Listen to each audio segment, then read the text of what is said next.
carrying one of the onboards. You saw him try to smile at us. You know what's great about this deal, Phil? We talked about Cale Gale. You know, 2 starters or 3 starts, just getting going. He started 14th or 15th. He's already passed Carl Edwards. Carl Edwards was favored to win the race. You never know. And it's not over yet. We're going to see Carl Edwards back at the front here very soon. Green flag back out at Daytona. Jack Sprague still holding on to the top spot. We've completed 6 laps of racing. Lap 7 of 100 to get 250 miles. And then another suspect start by Carl Edwards. Tyler Walker, a couple of trucks drive right under Carl. He's losing spots right now too, Phil. You know, all these trucks are mandated what 3rd gear they have to have in their transmission. They have an option on 2nd gear, and that may be Carl's problem, the 2nd gear, which is typically the gear that you restart in. You see the 6 truck there. They came to Daytona without a sponsor. Now they've got K&N air filters on that baby. Bunch of flames on it, sparks flying. This is racing on a Friday night. You know, we talked about the Toyotas ganging up, the Fords ganging up. We've got Toyotas on the inside, Fords on the outside. And here comes 2 more Toyotas from behind. Toyota and a Ford. Yeah, that's Rick Crawford, the 14. We got Fords and Toyotas everywhere, Phil. We've got them everywhere, but we will see some Chevrolets and some Dodges up front before this night's over. Well, the Chevrolet certainly hopes so. This is a Silverado HD 250, so, you know, they're betting that the Chevys are going to get to the front. They certainly were disappointed in qualifying. We'll see if they can battle their way to the front during the race. Just to let you know, Mike Wallace has been checked and released from the infield care center after that first lap accident. Adam Alexander. Well, you guys were talking earlier about Carl Edwards and him dropping back just a bit. One other thing I wanted to point out that he said on the radio that we may keep an eye on, he said, remind me throughout the evening to check my temperature gauges. He said there's a lot of debris blowing around on the racetrack that you get on the front of this race truck, and that could cause the vehicle to overheat. So he said, remind me throughout the evening to check the temperatures. Phil, Michael, you're familiar with what that can be like. Boy, Adam, it sure is. And, you know, we have these tear-offs on these windshields now. They actually have, we got a lead change. Todd Bodine, the 30 Toyota Lumber Liquidators, goes for the lead.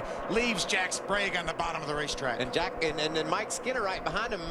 Todd might think that's his friend, pushed him to the lead. He's going to try to grab the front right now. He'll try to pass Todd Bodine before they get back over here, I bet. Yeah, we looked at this earlier, and I was noticing there's some smoke coming out of the 50 here. This definitely could be a bad news for the 50 of Carl Edwards. Absolutely. He seems to be up to speed, but there's definitely some smoke. He's right on the rear tailgate of the 9 of Ted Musgrave. Now here in Daytona, NASCAR won't stand for much of that.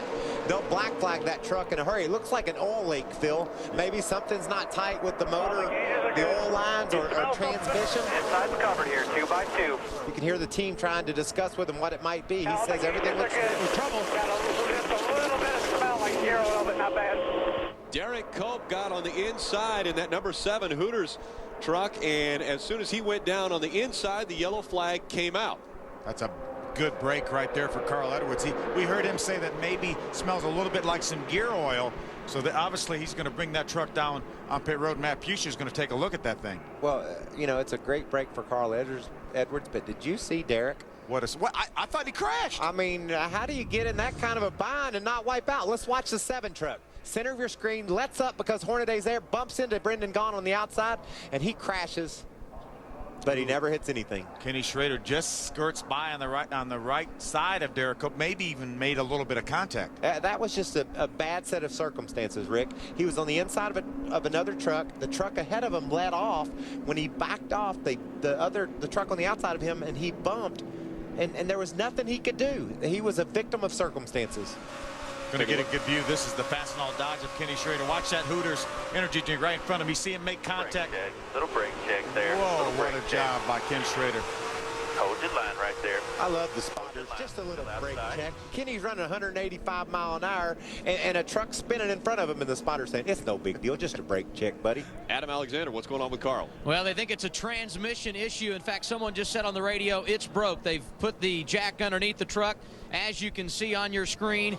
Matt Pugh should tell them to get the flashlight ready so they can see what's leaking underneath, but they do believe it's the transmission. Carl Edwards in the truck trying to relay exactly what the problem may be, but the smoke billowing off of this machine, it appears to be a transmission issue and perhaps an early exit for Carl Edwards tonight here at Daytona. What a horrible break for Carl Edwards, and that may have had something to do with his initial start of the race and the restart.